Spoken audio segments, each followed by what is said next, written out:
नमस्कार मंडळी, आपली परंपरा या आपल्या मराठी चॅनलवर आपल्या सर्वांचे सहर्ष स्वागत आहे. मंडळी, येत्या शुक्रवारी म्हणजेच 16 ऑगस्ट रोजी पुत्रदा एकादशी आलेली आहे. याच एकादशीची कथा काय आहे तेच आपण आजच्या व्हिडिओत जाणून घेणार आहोत. त्यामुळे व्हिडिओ शेवटपर्यंत पहा. व्हिडिओ आवडला तर लाईक, शेअर आणि चॅनलला सबस्क्राईब करायला विसरू नका. चला तर सुरू करूयात पुत्रदा एकादशीची कथा. युधिष्ठिराने विचारले, हे कृष्णा, मधुसूदना, श्रावण शुक्ल पक्षातील एकादशीचे नाव काय व तिचा महिमा काय हे मला कृपा करून सांग. भगवान श्रीकृष्ण म्हणाले, धर्मराजा, पुत्रदा नावाच्या श्रावण शुद्ध एकादशीची पापहरण करणारी कथा मी सांगतो. ती लक्षपूर्वक ऐक. ही कथा ऐकल्याने वाजपेय यज्ञाचे फळ मिळते. पूर्वी द्वापारयुग सुरू झाले तेव्हा माहिष्मती नगरीत महिजित नावाचा राजा आपल्या राज्याचे प्रेमाने पालन करत होता. त्या राजाला पुत्र नव्हता. त्यामुळे त्याला राज्य सुखप्रद वाटत नसे.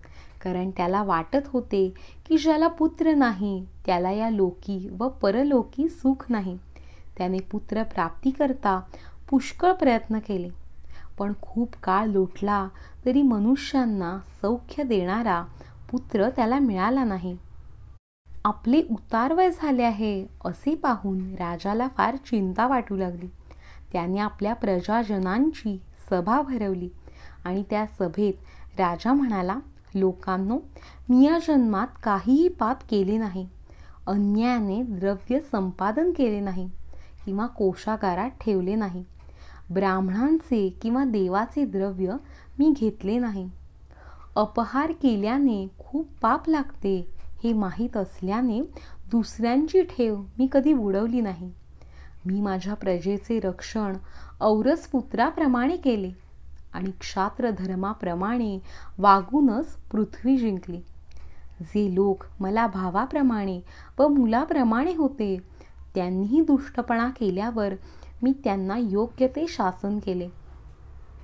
जे शिष्ट किंवा मोठे पुरुष माझा द्वेष करत असत त्यांचेही गुण जाणून मी त्यांचा सत्कार केला व पूजा केली.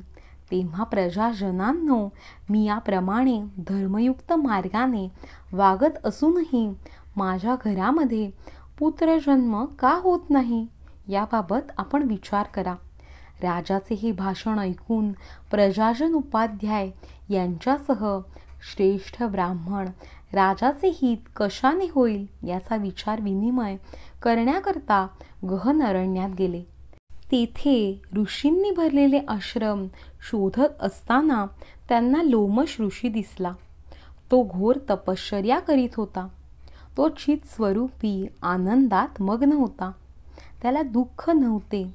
तो कसलाच आहार घेत नसे. त्याने सर्व इंद्रिय जिंकली होती आणि क्रोधावर विजय मिळवला होता. धर्माचे तत्व त्याला माहीत होते. तो सर्व शास्त्रात पारंगत होता. त्याला फार मोठे दीर्घायुष्य लाभले होते. तो ब्रह्मदेवाची बरोबरी करीत असे. एक कल्प गेल्यानंतर त्याच्या अंगावरचा एक केस गळून पडत असे.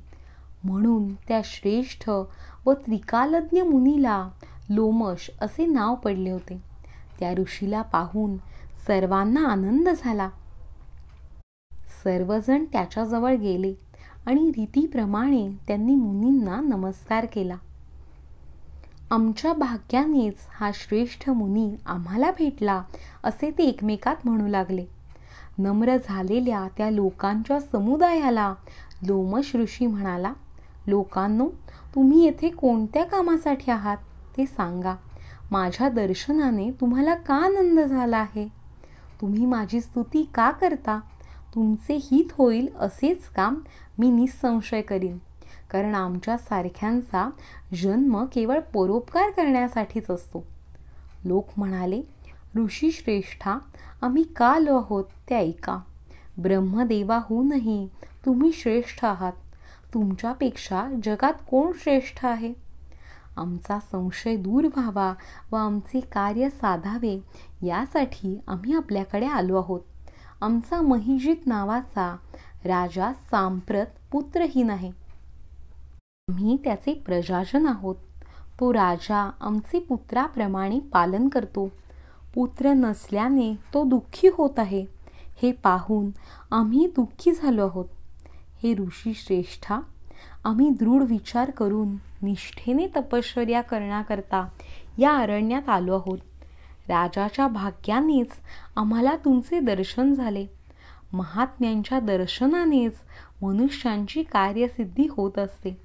म्हणूनच हे ऋषी श्रेष्ठा, ज्यामुळे आमच्या राजाला पुत्र होईल असा एखादा उपाय आम्हाला सांगा. प्रजाजनांचे हे बोलणे ऐकून त्या ऋषींनी क्षणभर ध्यान केले.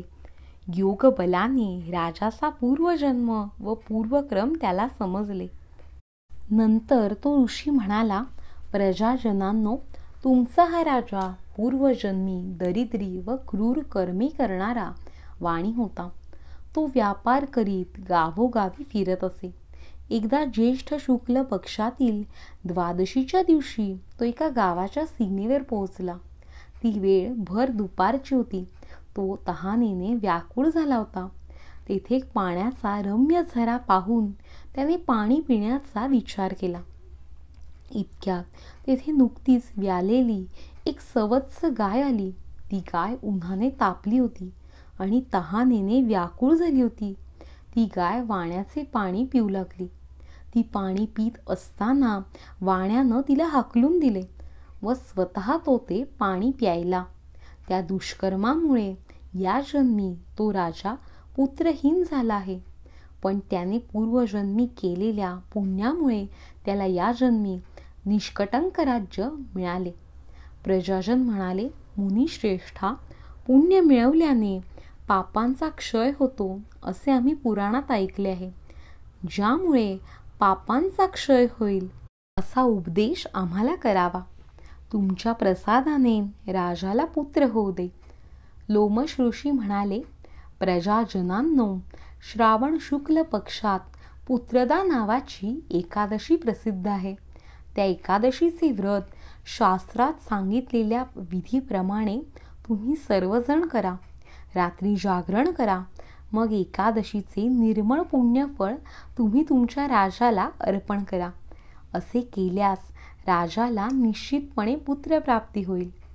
लोमश ऋषीचे हे बोलणे ऐकून सर्व लोकांचे नेत्र आनंदाने चमकू लागले. ऋषींना नमस्कार करून ते सर्व घरी जायला निघाले. श्रावण मास आल्यावर लोमश ऋषींचे सांगणे आठवून त्या सर्वांनी श्रद्धायुक्त अंतःकरणाने एकादशीचे व्रत विधीपूर्वक केले. द्वादशीच्या दिवशी सर्व प्रजाजनांनी एकादशीचे पुण्य राजाला दिले. असे पुण्य मिळाल्यावर राणीने कल्याणकारक गर्भ धारण केला. दिवस भरल्यावर तिला पुत्र झाला. हे धर्मराजा, अशी ही एकादशी पुत्रदा या नावाने प्रसिद्ध आहे. ज्याला या जगात व परलोकात सुख मिळावे अशी इच्छा असेल त्याने या एकादशीचे व्रत करावे. या एकादशीचे महात्म्य ऐकल्याने मनुष्य सर्व पापातून मुक्त होतो.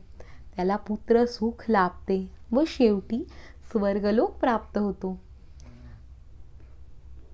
भविष्योत्तर पुराणातील पुत्रदा एकादशीचे महात्म्य संपूर्ण झाले.